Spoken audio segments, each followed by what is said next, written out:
घटना में सीन कुछ ऐसा था कि एम्स हॉस्पिटल से सबसे पहले निकलने में कोई कामयाब हुआ था वो गौरव था। गौरव को एक एम्बुलेंस ले जा रही थी।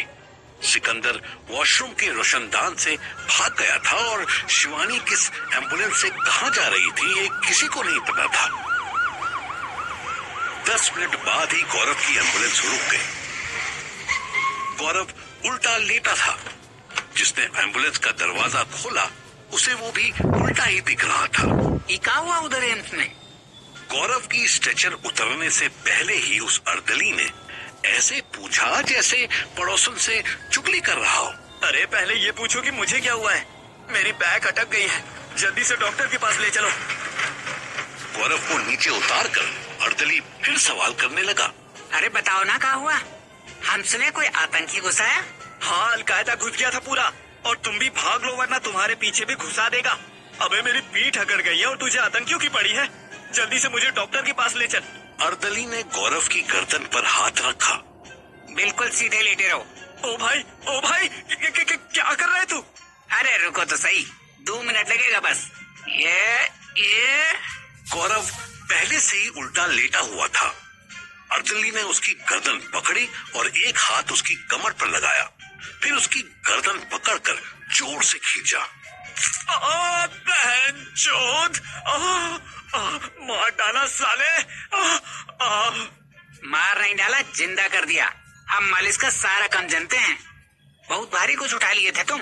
मोच आई थी, निकाल दी। गौरव ने उठने की कोशिश की, वो आराम से उठ गया। अरे हाँ यार, अभी तो हिला भी नहीं जा रहा था और अब ठीक लग रहा है। अब बताओ ना उधर क्या हुआ? गौरव ने मुस्कुरा के उसकी तरफ देखा। गौरव स्ट्रेचर से उतर गया। मैं तो लेटा हुआ था ना, तो इसीलिए मुझे पता नहीं चला। रुक, दोबारा जाता हूँ, फिर बताता हूँ। बकचोदी करने लग गया ना आप भी। काम निकल गया तो। अरे रुक ना। हाँ, काम से याद आया, ये हॉस्पिटल कौन सा है?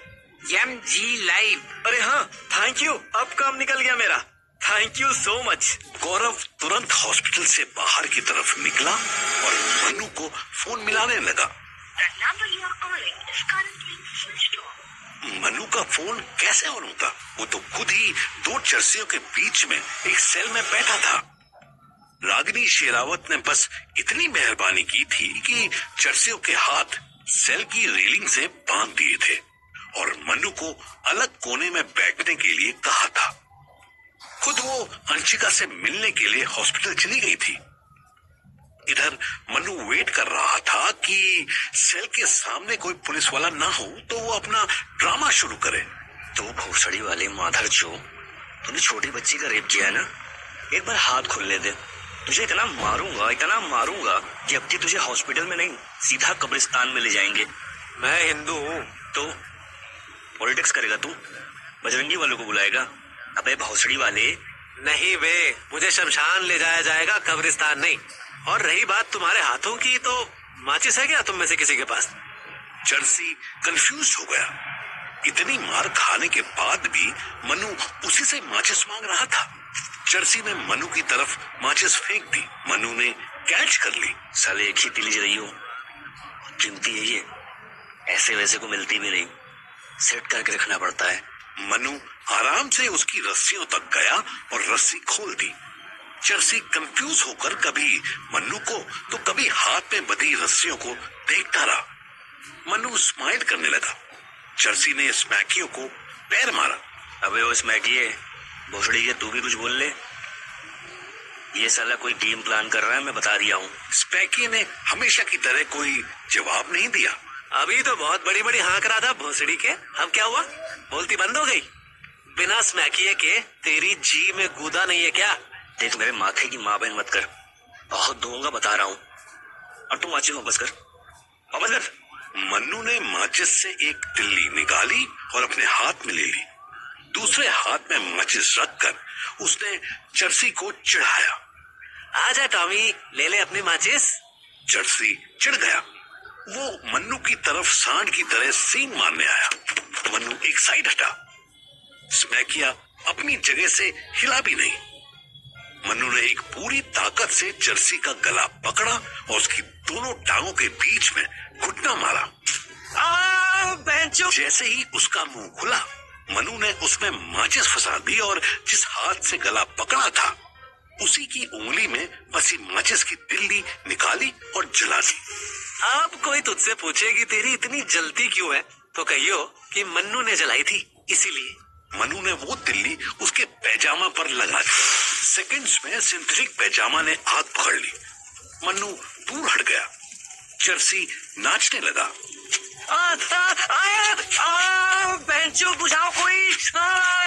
वो पैजामे पर हाथ मारता हुआ स्मैकी के पास पहुंचा। भोसड़ी के कम्बल डाल, इस पे कम्बल डाल। स्मैकी ने उसका जलता पैजामा देखा तो एक फॉइल पेपर निकाला और उस पर व्हाइट पाउडर डालकर उसे गर्म करने लगा। बेंचो तुझे स्मैक पीने की पड़ी है। उसकी चीख पुकार सुनकर दो पुलिस वाले आ गए। चर्सी जमीन पर खुद को रगड़कर अपनी आग बुझा रहा था। अबे ओ चर्सी, तेरी गांड से धुआं क्यों उठ रहा है भोसड़ी के? मनु एक कोने में बैठा उनकी तरफ ही देख रहा था। हाय, मार डाला, जला डाला। हवलदार मनु की तरफ घूमे। ओ हीरो, क्या हुआ इसको? ये स्मैक या चरस I don't know what, but उसे पीने के लिए माचिस जला रहा था कि तीली इसके पजामे पर गिर गई और पजामे ने आग पकड़ ली। झूठ बोलता है, झूठ बोलता है साला, इसने जलाया है मेरे को। दोनों हवलदार अंदर तलाशी लेने लगे। उन्हें माचिस मिल गई। ये किसकी माचिस है? जल्दी बोल। मेरी, पर मैंने नहीं। बेचारे आधे रोस्टेड हुए चर्सी को हवलदार ने एक और लात मार दी। साले जेल में माचिस लेकर घूमता है, आग लगाएगा पूरे थाने में। इस साले को लेटरिन के पास बांध। चल उठा इसे। नहीं नहीं नहीं नहीं नहीं, मुझे इस हरामी ने जलाया है। ये साला बेंचो। पुलिस वालों ने उसे 4 लात और मारी। फिर थाने के एंड में बने बाथरूम के पास बांध दिया। ये सब देखते हुए मनु के चेहरे पर एक कमीनों वाली स्माइल आई और गायब हो गई। अब मनु इंस्पेक्टर रागनी का वेट करने लगा। इत्तेफाक से रागनी तुरंत ही आ गई। हवलदार मनोहर उसके साथ था। मनोहर, इस जमूरे को ऑफिस ले आ और 2 चाय भिजवा।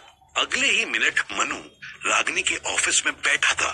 भाई मानना पड़ेगा, तेरी बात में दम तो था। अंशिका को तो होश ही नहीं आया अभी तक, पर उन 2 चोरों से जैसे ही बात की वो साले हकलाने लगे। कुछ तो गड़बड़ है उन दोनों में। उसी टाइम एक चाय वाला 2 कप चाय रख के चला गया। चाय पी। मनु ने ग्लास उठाने की कोई कोशिश नहीं की। रे पी ले, पता नहीं फिर तुझे कब आजादी से चाय पीने का मौका मिलेगा। आजादी से मौका नहीं मिलेगा मतलब ये कि लड़की की माँ ने FIR की है और अभी बजे हैं 12:30। तुझे कोर्ट ले जाने का ऑर्डर है। मनु के पैरों तले जमीन निकल गई। मैडम प्लीज ऐसा मत करो। 24 घंटे के बाद कोर्ट ले जाना मजबूरी होती है ना। अभी तो 6 घंटे भी नहीं। रे 24 घंटे बाद नहीं, 24 घंटे के अंदर अंदर। अब जब केस अभी लग ही गया है तो कोर्ट ले जाने में क्यों देर करनी। इसलिए कि आपको पता है मैंने कुछ नहीं किया। जिसने किया उसको पकड़ना होगा ना। नाना, मुझे कुछ नहीं पता। पता करने के लिए ही तो रिमांड लेनी पड़ेगी, चार्ज शीट फाइल करनी पड़ेगी। Ma'am please try to understand. मैं ऑलरेडी बहुत तरफ से फंसा हुआ हूँ। मैं सिर्फ अंशिका की फिक्र में यहाँ आ गया, वरना मैं पटना से ना ही आता तो ठीक होता। आप मेरी शराफत की सजा मत दो प्लीज। बस कर अपना मेलोड्रामा। मैं कौन होती हूँ सजा देने वाली। लड़की को होश आ जाता तो कोई बात ही ना थी। तू कोर्ट में ट्राई कर ले, देख ले तुझे जमानत मिल जाए तो। पर मुझे अपनी ड्यूटी करने दे। अब चाय पी जल्दी, वरना ठंडी हो जाएगी। मनु ने भारी मन से चाय उठाई, फिर धीरे से बोला, आपने तान्या का हाल नहीं बताया। उसको चोट तो जोरदार लगी है, बड़ी स्ट्रांग है, रिकवर कर जाएगी, होश में है। उससे भी बात की मैंने, वो भी तेरे फेवर में ही बोल रही है। उसी ने तो मुझे बुलाया था मैम, उसी के भरोसे तो। अच्छा आपसे एक रिक्वेस्ट और है, क्या मैं एक फोन कर सकता हूँ? देखा, मुझे लग ही रहा था कि तू एक बार फैला तो फैलता ही जाएगा। मनु कुछ ना बोला, बस बच्ची की तरह मुंह नीचे करके बैठ गया। अच्छा, मुंह न लटका, बोल किसे करना है? ऐसे नंबर याद नहीं, मोबाइल देखना पड़ेगा। रागिनी ने मनु का मोबाइल मंगवाया और ऑन करके दिया। नंबर वहां से ले ले, पर तू डायल मेरे फोन से ही करेगा। और पहले बता कौन है, कहीं मीडिया वालों को तो नहीं बुला रहा? नहीं नहीं, मेरी एक दोस्त है, उसको गायत्री नाम है उसका। उसकी फ्रेंड एनजीओ चलाती है, शायद वो हेल्प कर दे। अगर मैं अंदर चला गया तो कोई पैरवी करने के लिए होना चाहिए ना।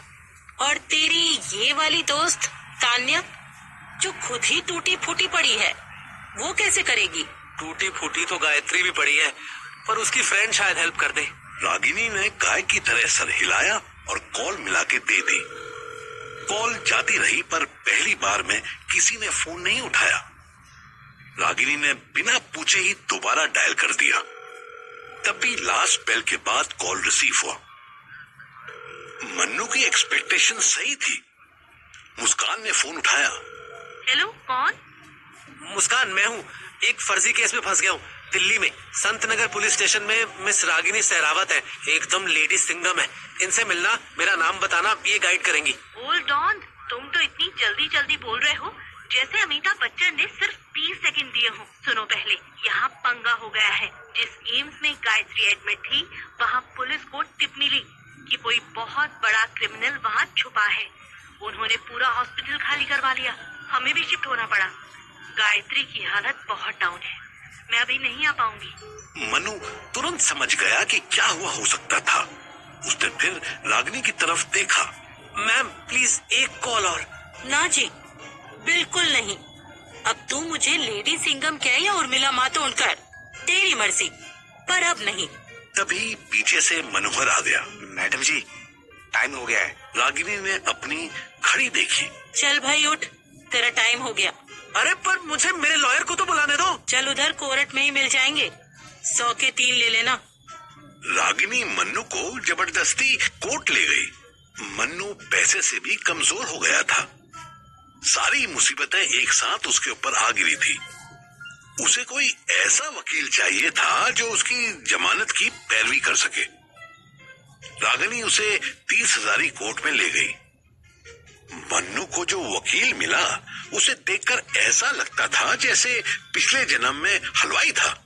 उसने 1,000 रुपए फीस ली और प्रॉमिस किया कि जमानत दिलवा देगा, लेकिन जमानत के बाद 20,000 रुपए लेगा। मनु को उससे कोई उम्मीद नहीं थी, क्योंकि उसके पास केस से रिलेटेड कोई जानकारी नहीं थी। वो साला 20,000 का झांसा देकर असल में सिर्फ 1,000 के लिए ही काम कर रहा था। रिजल्ट ये हुआ कि मनु को 14 दिनों की पुलिस रिमांड मिल गई।